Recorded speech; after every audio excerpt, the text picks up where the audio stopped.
ಏನು ಸರ್ ಸಮಾಚಾರ ಎಲ್ಲಿಗೆ ಬಂತು ಡೆವಲಪ್ಮೆಂಟ್ ಈಗ? ಸರ್, ಈಗ ನಿನ್ನೆ ನಮ್ಮ ವಕೀಲರು, ನಮ್ಮ ಮಾಜಿ ಮೇಯರ್ ವೀರೇಶಣ್ಣ ಅವರು ನಿನ್ನೆ ಸ್ವತಃ ಅಲ್ಲಿ ಆಫೀಸ್ ಹತ್ರ ಇದ್ದರು, ಇನ್ನು ರಿಟರ್ನಿಂಗ್ ಆಫೀಸರ್ ಹತ್ರ ಇದ್ದರು.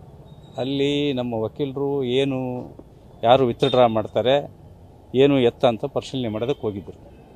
ಆ ಸಂದರ್ಭದಲ್ಲಿ ಕಾಂಗ್ರೆಸ್ಸಿನ ಮುಖಂಡ ಆತ ಒಂದು ಸೈನನ್ನು ಮಾಡಿರ್ತಕ್ಕಂಥ ಒಂದು ವಿತ್ಡ್ರಾ ಫಾರಮ್ನ ತೊಗೊಂಬಂದು ಇದನ್ನು ಸಾದಿಕ್ ಅವರು ಕೊಟ್ಟಿದ್ದಾರೆ, ಅದನ್ನು ವಾಪಸ್ಸು ವಿತ್ಡ್ರಾ ಮಾಡ್ತೀವಿ ಅಂತಂದೇಳಿ ಅದನ್ನು ವಿತ್ಡ್ರಾ ಮಾಡಿರಿ ಅಂತಂದೇಳಿ ಬಂದಿದ್ದಾರೆ.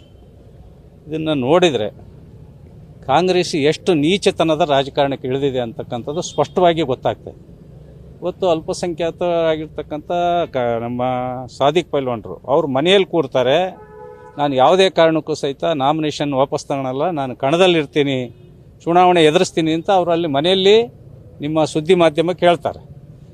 ಆತ ವಿತ್ಡ್ರಾ ಮಾಡಿರಿ ಅಂತಂದೇಳಿ ಫಾರಮಿಗೆ ಸೈನ್ ಮಾಡಿ ಕೊಟ್ಟಿದ್ದಾನೆ ಅಂತಂದೇಳಿ ಅಂದು ಇಲ್ಲಿ ವಿತ್ಡ್ರಾ ಮಾಡೋಕ್ಕೆ ಬರ್ತಾರೆ. ಇವರು ಅಲ್ಪಸಂಖ್ಯಾತರನ್ನ ಯಾವ ರೀತಿ ದುರುಪಯೋಗ ಮಾಡ್ಕೊಳ್ತಾ ಇದ್ದಾರೆ ಅಂದರೆ ಅದನ್ನು ಮೊದಲು ಸ್ಪಷ್ಟಪಡಿಸ್ಬೇಕು.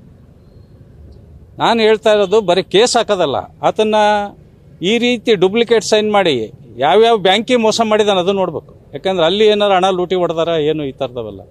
ಈ ಥರ ವ್ಯಕ್ತಿಗಳನ್ನ ಮೊದಲು ಫೋರ್ಜರಿ ಮಾಡಿದಂಥ ವ್ಯಕ್ತಿಗಳನ್ನು ಒದ್ದು ಒಳಗೆ ಹಾಕಬೇಕು ಅಂತಕ್ಕಂಥದ್ದು ನಾನು ನಿಮ್ಮ ಮುಖಾಂತರ, ನಾವು ಏನು ಚುನಾವಣೆ ರಿಟರ್ನಿಂಗ್ ಆಫೀಸರ್ ಇದ್ದಾರೆ, ಪೊಲೀಸ್ ಆಫೀಸರ್ಸ್ ಇದ್ದಾರೆ, SP ಇದ್ದಾರೆ, DC ಇದ್ದಾರೆ, ಅವ್ರಿಗೆ ನಿಮ್ಮ ಮುಖಾಂತರ ಮನವಿ ಮಾಡ್ತೀನಿ.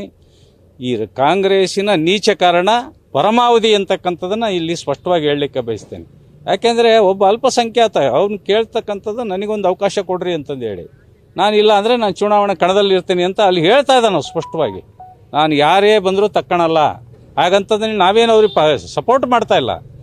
ಈ ರೀತಿ ಚುನಾವಣೆನ ಅಕ್ರಮವಾಗಿ ಗೆಲ್ಲೋದಕ್ಕೆ ಯಾವ ರೀತಿ ಸಂಚುಗಳನ್ನು ಮಾಡ್ತಾ ಇದ್ದೀರಿ ಅನ್ನೋ ಸಾರ್ವಜನಿಕರು ತಿಳ್ಕೋಬೇಕು ಅಂತಕ್ಕಂಥ ವಿನಂತಿಯನ್ನು ನಾನು ಮಾಡಲಿಕ್ಕೆ ಬಯಸ್ತಾ ಇದ್ದೀನಿ.